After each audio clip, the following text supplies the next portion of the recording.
叶蓝曾经的神，但如今玩家对他的看法是否产生了一些变化？如果有，那么这些变化又是如何产生的呢？作为一个 2.7 叶蓝上线就抽了的玩家，分享一下我自己对于叶蓝这个角色的看法。当时我抽他的目的主要是我认为他的技能设计和八重比较搭，后台输出天赋增伤可以让八重战场，而且大世界能跑图，功能就很全面嘛。外观和强度反而不是重点，因为我一直觉得叶蓝的剑魔和例会有一种黏上的感觉，就爱不起来。但是叶蓝开大又很好看，给我一种老性感的感觉。而 2.7 开始，因为技能模板与行球相似，所以被称为大行球。社区讨论的重点也是围绕着灵命叶蓝缺充能的问题，以及叶蓝值不值得抽的问题展开的。直到叶蓝卡池结束，6命叶蓝的强大和超模才流传开来，在社区里口口相传。也不知道是不是我后知后觉，反正我当时的感受是这样子的，所以导致很多玩家的抽卡规划就变成了当屯屯鼠，然后梭哈叶天后。那接下去时间就来到了须弥，在须弥因为数值没有膨胀，所以叶蓝依然是很强势的，备受玩家的追捧。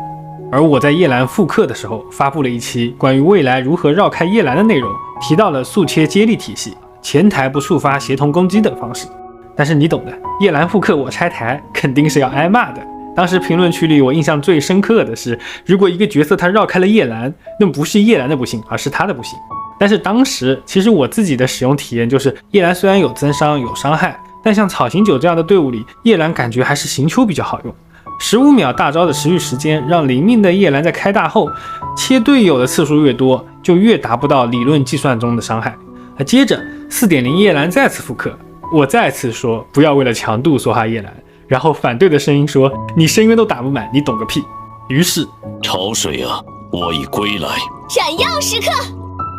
那么这一次叶蓝复刻，我觉得游戏其实已经完成了对于叶蓝的绕开，因为很简单，这次复刻的时候，社区开始出现了一些声音，就是要不要抽叶蓝。这放在过去，叶蓝是无法质疑的，是不能去说的，是如果你说不要抽，你就是不懂的。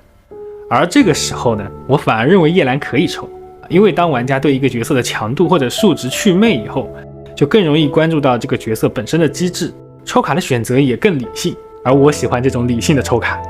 那么叶蓝这样一个角色，他有大世界跑图能力，有增伤，有后台伤害，作为扩充 BOX 的战力是完完全全值得去抽的。